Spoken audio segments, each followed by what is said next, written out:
سورہ فاتحہ اکثر علماء کے نزدیک مکی صورت ہے، اور بعض علماء نے اس کو مدنی قرار دیا، اور بعض علماء نے یہ بھی فرمایا کہ قرآن مجید کی اس صورت کا نزول 2 دفعہ ہوا، ایک مکی دور میں اور دوسرا مدنی دور میں، تو اس کو مکی بھی صورت کہا جا سکتا ہے، مدنی بھی کہہ سکتے ہیں۔ اس میں ایک ہی رکوع ہے اور 7 آیات ہیں۔ اس کا سورہ فاتحہ نام توقیفی ہے۔ توقیفی نام کا مطلب یہ ہوتا ہے کہ اللہ رب العزت نے جو قرآن مجید کی صورتیں نازل کی ہیں، ہر صورت کا نام بھی اللہ رب العزت کی طرف سے منتخب کیا گیا ہے، تو جو نام اللہ تعالیٰ کی جانب سے منتخب کیا جائے اس کو توقیفی کہتے ہیں۔ اور عموماً جو صورتوں کے نام ہوتے ہیں وہ اس کے اندر کسی نہ کسی واقعے کی طرف، کسی نہ کسی حکم کی طرف، یا کسی نہ کسی بات کی طرف ذکر کر کے، یا کسی نہ کسی بات سے مناسبت رکھ کر اس کا نام مقرر کیا جاتا ہے۔ جیسے مثال کے طور پر سورہ فاتحہ یہ اللہ رب العزت کی جانب سے مقرر ہے۔ اس کو سورہ فاتحہ اس لیے کہتے ہیں کہ یہ قرآن مجید کی ابتدا کرنے والی صورت ہے، اس مناسبت سے اس کو سورہ فاتحہ کہہ دیتے ہیں۔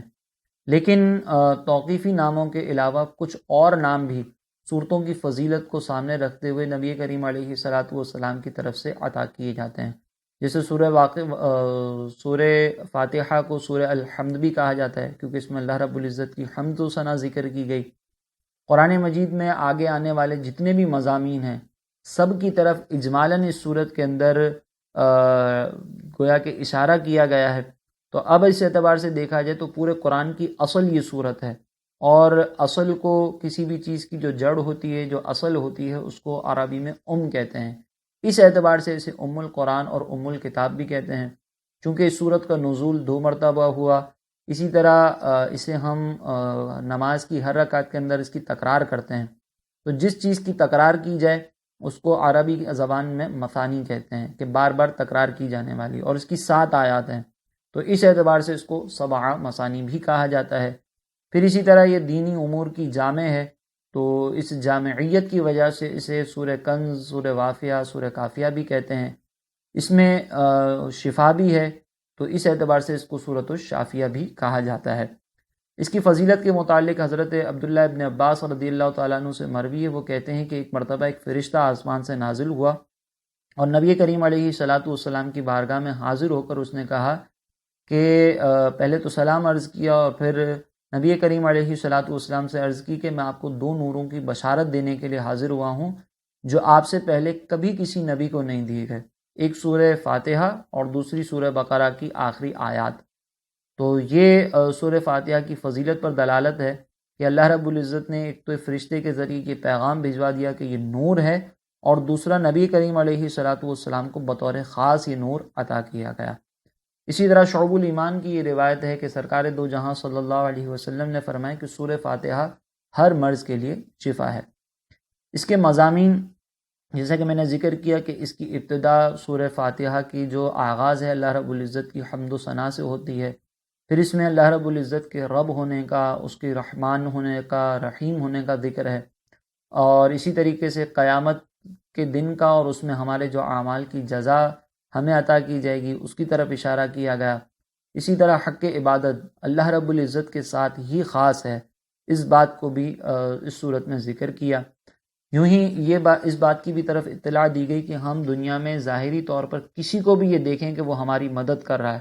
لیکن اس کے بارے میں ہمارا نظریہ یہی ہونا چاہیے کہ حقیقی مددگار تو اللہ رب العزت ہی ہے، مدد صرف اسی کی طرف سے ہوتی ہے۔ اگر ظاہری طور پر ہمیں کوئی مدد کرتے ہوئے نظر آ بھی رہا ہے تو پیچھے حقیقی مددگار اللہ رب العزت ہی موجود ہے،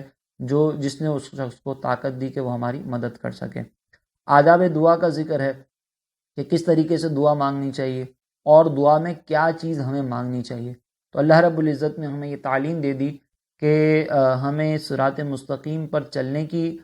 دعا مانگنی چاہیے، کہ ہم اس کی ہدایت کی دعا مانگیں، اور صراط مستقیم انعام یافتہ لوگوں کا بندہ ہے، اس کی وضاحت کر دی گئی کہ یہ ان لوگوں کا راستہ ہے کہ جو انعام یافتہ بندے ہیں۔ یوں ہی یہ بھی بتا دیا گیا کہ اگر ہم گمراہوں کے پیچھے چلیں گے، اسی طرح اگر ہم فاسقین کے پیچھے چلیں گے تو اللہ رب العزت کی عتاب کا بھی شکار ہوں گے، اور پھر ہم حق کو کبھی بھی حاصل نہیں کر سکتے۔ یہ تو وہ امور ہیں کہ جو اجمالاً میں نے آپ کی خدمت میں ذکر کر دیے گئے، اور جن کا اجمالی طور پر اس صورت میں بھی بیان موجود ہے۔ لیکن اگر ہم اس کی ڈیٹیل میں جائیں اور اس کی تفصیل کو جاننا چاہیں تو یہ یقیناً ہمارے لیے بہت مشکل ہوگا، اور یقیناً اس کا جاننا ہمارے لیے عام طور پر ممکن بھی نظر نہیں آتا، کیونکہ حضرت علی رضی اللہ تعالیٰ عنہ فرماتے ہیں کہ اگر میں چاہوں تو صرف سورہ فاتحہ کی تفسیر سے 70 اونٹ بھر دوں، یعنی اگر سورہ فاتحہ کی تفسیر کو رجسٹرز کے اندر لکھا جائے اور وہ رجسٹر کسی اونٹ پر ڈال کر کہیں جگہ پہ پہنچانے ہوں تو ہمیں 70 اونٹ درکار ہوں گے۔ یہ حضرت علی رضی اللہ تعالیٰ عنہ چونکہ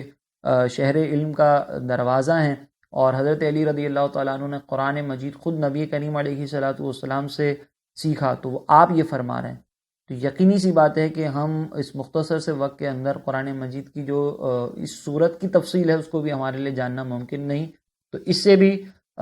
سورہ فاتحہ کی عظمت کا اندازہ کیا جا سکتا ہے۔ سورہ فاتحہ سے متعلق کچھ مسائل جس کا جاننا ہمارے لیے ضروری ہے۔ پہلے تو یہ ذہن میں رکھیں کہ سورہ فاتحہ کا فرض کی پہلی 2 اور اس کے علاوہ جتنی بھی رکعتیں ہیں سب کے اندر پڑھنا واجب ہے، لیکن یہ وجوب صرف امام کے لیے یا اس شخص کے لیے کہ جو بغیر جماعت کی نماز پڑھ رہا ہے اس کے لیے ثابت ہے۔ اگر کوئی شخص مقتدی ہے تو اس کے لیے پھر امام کے پیچھے خاموش کھڑا رہنا فقہ حنفی کے مطابق واجب ہے،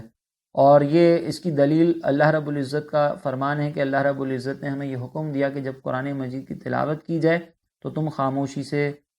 سنو اور غور و فکر کرو، یعنی خاموش رہو اور اس کو پھر سنو۔ تو اس سے معلوم ہوا کہ قرآن مجید کی تلاوت جب کی جائے گی تو اس پر خاموشی اختیار کرنا ہمارے لیے ضروری ہے، اور مقتدی کے لیے بحکم حدیث امام کی جو قرات ہے وہ مقتدی کو کفایت کرتی ہے، جیسا کہ سرکار دو عالم صلی اللہ علیہ وسلم نے ارشاد فرمایا کہ قراءۃ الامام لہو قراءۃ، کہ جس شخص کا امام مقرر ہو جائے تو پھر امام کی قرات اس مقتدی کے لیے کافی ہے۔ اسی طرح اگر کسی شخص کو نماز جنازہ کی دعا یاد نہ ہو تو سورہ فاتحہ کو بطور دعا بنیت دعا وہ سورہ فاتحہ کو پڑھ سکتا ہے، لیکن یہ یاد رکھیے گا کہ نیت اسے پھر دعا کی کرنی ہوگی، قرات کی نیت نہیں کر سکتا۔ پھر اس کے بعد ہم جب سورہ فاتحہ کا اختتام کرتے ہیں تو آمین کہتے ہیں۔ آمین جو ہے وہ اس کا مطلب ہوتا ہے کہ ایسا ہی ہو یا اس کو قبول فرما جو کچھ ہم نے مانگا، لیکن یہ کلمہ قرآن کا حصہ نہیں ہے، بلکہ نبی کریم علیہ الصلاۃ والسلام کی سنت ہے کہ جب بھی آپ سورہ فاتحہ پڑھتے تو اس کے بعد آمین کہا کرتے، تو ہم اس سنت کی ادائیگی کے لیے سورہ فاتحہ کے بعد آمین کہتے ہیں۔ البتہ فقہ حنفی کے مطابق جب امام صاحب نماز کے دوران سورہ فاتحہ مکمل کریں تو پھر آہستہ آواز میں آمین کہا جائے گا، اور فقہ حنفی کے مطابق بلند آواز نہیں کی جائے گی۔